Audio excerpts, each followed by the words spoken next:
A shocking development has unfolded in the world of media and politics, with Disney shareholders taking a stand against the suspension of Jimmy Kimmel.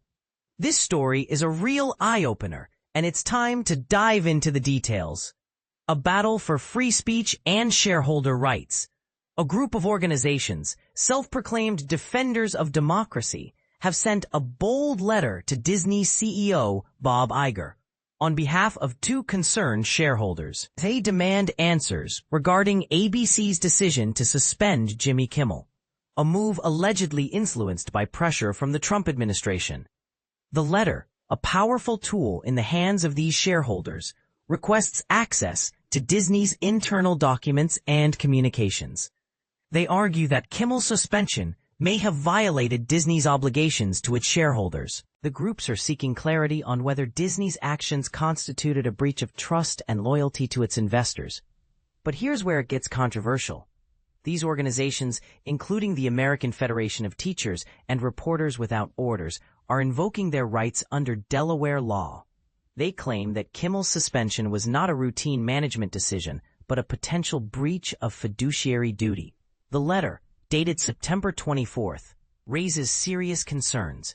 It questions whether Disney capitulated to government pressure, disrupting a major late-night show and potentially damaging its reputation and shareholder value.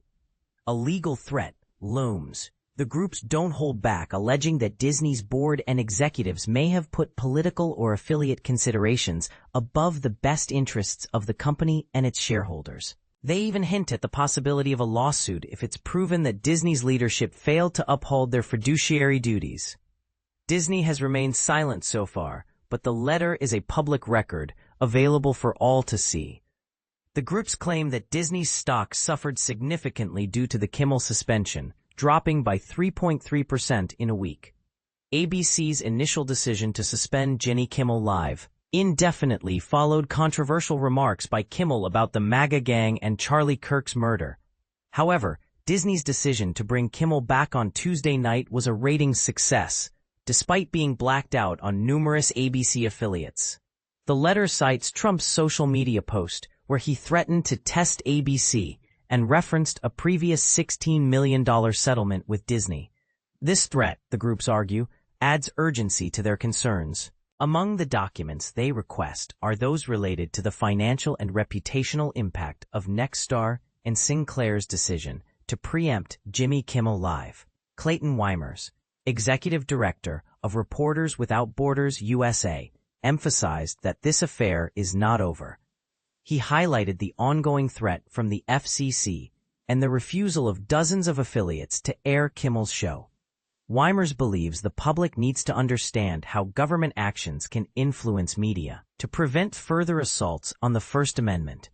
Randy Weingarten, president of the American Federation of Teachers, added that Disney shareholders deserve transparency. They want to know if the Disney board acted in the best interests of its shareholders after Brendan Carr's threat to punish ABC. The letter was signed by prominent lawyers, including Christopher J. Clark, Roberta A. Kaplan, and Norm Eisen. It highlights the fallout from suspending Jimmy Kimmel Live, criticism, boycotts, union support, and a plummeting Disney stock. And this is the part most people miss. Despite Kimmel's return, the negative repercussions for Disney and its shareholders persist. Trump's recent threat on Truth Social adds fuel to the fire, leaving many questions unanswered. This story is a reminder of the delicate balance between media, politics, and shareholder rights. It raises important questions about the influence of government on media organizations and the potential consequences for investors. What do you think? Is this a fair fight for free speech and shareholder protection, or is it an overreach by these organizations? We'd love to hear your thoughts in the comments.